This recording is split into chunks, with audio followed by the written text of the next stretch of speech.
Mutual fund में invest करते वक्त एक ऐसा हिडन चार्ज होता है जो डायरेक्टली आपको रिटर्न डायरेक्ट कम कर देता है, डायरेक्ट इम्पैक्ट पड़ता है, ठीक है ना। और अब सोचने की बात है कि बहुत सारे लोग इसके बारे में पता ही नहीं है, ठीक है ना। वो इन्वेस्ट करते हैं लेकिन उनको पता ही नहीं है कि उनका चार्ज कब कटा, कितना कटा, ठीक है ना, कैसे कटा, और उसे पता ही नहीं होता है। इस चार्ज का नाम होता है एक्सपेंस रेशियो। आज के वीडियो में हम बिल्कुल ईजी लैंग्वेज में समझेंगे कि एक्सपेंस रेशियो क्या होता है, कैसे कट होता है, डायरेक्ट और रेगुलर फंड में क्या डिफरेंस है एक्सपेंस रेशियो का, और कैसे ये छोटे से परसेंटेज लॉन्ग टाइम में आपको लाखों का लॉसेस होने से बचा सकता है। तो अगर आप हमारे चैनल पर फर्स्ट टाइम है तो चैनल को सब्सक्राइब करें। आज के बाद आपको एक्सपेंस रेशियो इजी वे में समझ में आएगा, कभी डाउट नहीं रहेगा। मीन्स एक्सपेंस रेशियो से रिलेटेड आपको कोई भी कंफ्यूजन नहीं रहेगा, ठीक है। एक्सपेंस रेशियो क्या होता है, तो सबसे पहले सिंपल लैंग्वेज में समझते हैं कि म्यूचुअल फंड में कोई भी है, म्यूचुअल फंड वो फ्री में काम नहीं करता है, ठीक है ना। अगर आपका पैसा है वो मैनेज करता है, ठीक है ना। जैसे वो मैनेज करता है तो उसके लिए बहुत सारे चीजें उसको चाहिए, जैसे फंड मैनेजर की सैलरी चाहिए, रिसर्च टीम चाहिए, ऑफिस एक्सपेंस चाहिए, मार्केटिंग चाहिए, ऐप मेंटेनेंस चाहिए, कस्टमर सपोर्ट चाहिए, ठीक है। अब इस जो है ना, सबको ईयरली कॉस्ट जो होता है ना उसको इन्वेस्टर के लिए जाता है, ठीक है ना। मतलब कि जितना भी इसका कॉस्ट हो रहा है ईयरली वो आपसे लेगा, आप इन्वेस्टर हैं तो, ठीक है ना। और इसी ईयरली चार्ज को हम लोग एक्सपेंस रेशियो कहते हैं।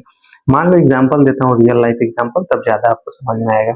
अगर 1000 का म्यूचुअल फंड में 10,000 म्यूचुअल फंड में इन्वेस्ट आप कर रहे हैं और उस फंड का रेशियो 1% है, तो मतलब कंपनी एक साल में अप्रोक्सीमेटली 100 रुपए आपसे चार्ज कर रही है। अगर आपका फंड से 12% रिटर्न मिलता है तो एक्सपेंस कट होने के बाद एक्चुअल रिटर्न 11% हो जाता है आपके पास, क्योंकि 1% उसका चार्ज कटा, ठीक है। अब क्या है ना कि ये पैसा कैसे कट होता है बहुत लोगों को नहीं पता है। तो अब मैं बताता हूँ कैसे ये कट होता है। चैनल फर्स्ट टाइम है चैनल को सब्सक्राइब करें और एंड तक देखिए, आपको डेफिनेटली हेल्प मिलेगा, एक्सपेंस रेशियो पूरा समझ में आएगा आपको। अब बहुत लोग सोचते हैं ना कि मेरे अकाउंट से तो पैसा डिडक्ट हुआ ही नहीं, तो एक्चुअली एक्सपेंस रेशियो डेली थोड़ा थोड़ा करके कट होता है, ठीक है ना। और ये डायरेक्टली आपके एनएवी में एडजस्ट होता है, आपका जो एनएवी है वहां पे एडजस्ट होता है, इसलिए आपको सेपरेशन जो है आपको डिडक्ट नहीं दिखाता है कि कितना डिडक्ट हुआ क्या हुआ, ठीक है ना। अब इसको भी एग्जाम्पल देके मैं आपको समझाता हूँ। सपोज आपका एनएवी 100 रुपीज है और एक्सपेंस रेशियो कट होने के बाद ये थोड़ा कम ग्रो करेगा, यानी इनडायरेक्टली वे में कट हो जाएगा एनएवी से ही, ठीक है ना। डायरेक्ट और रेगुलर फंड में एक्सपेंस रेशियो का क्या इम्पैक्ट है। अब बात करें सबसे इंपॉर्टेंट टॉपिक का, जो कि डायरेक्ट एंड रेगुलर फंड का है, ठीक है ना।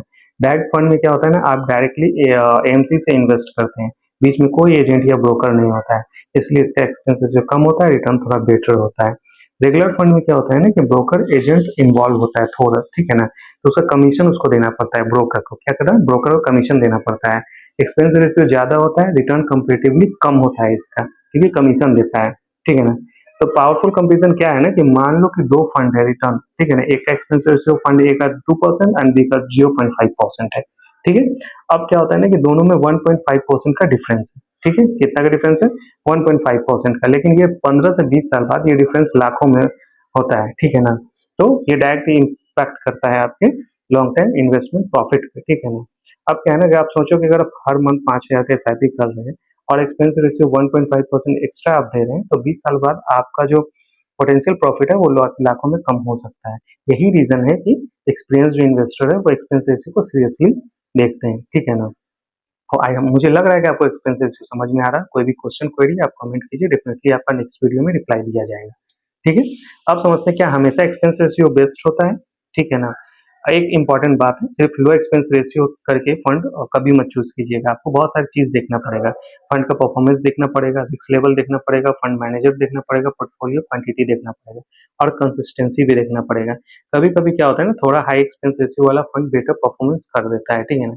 अब इंडेक्स फंड का जो एक्सपेंस रेशियो होता है ना वो कंपेरेटिवली कम होता है, ठीक है ना। वो बताता हूँ कैसे कम होता है। इंडेक्स फंड यूजुअली क्या होता है ना कि मार्केट इंडेक्स को कॉपी करता है, तो इसमें ज्यादा रिसर्च और एक्टिव मैनेजमेंट नहीं होता है, ठीक है ना।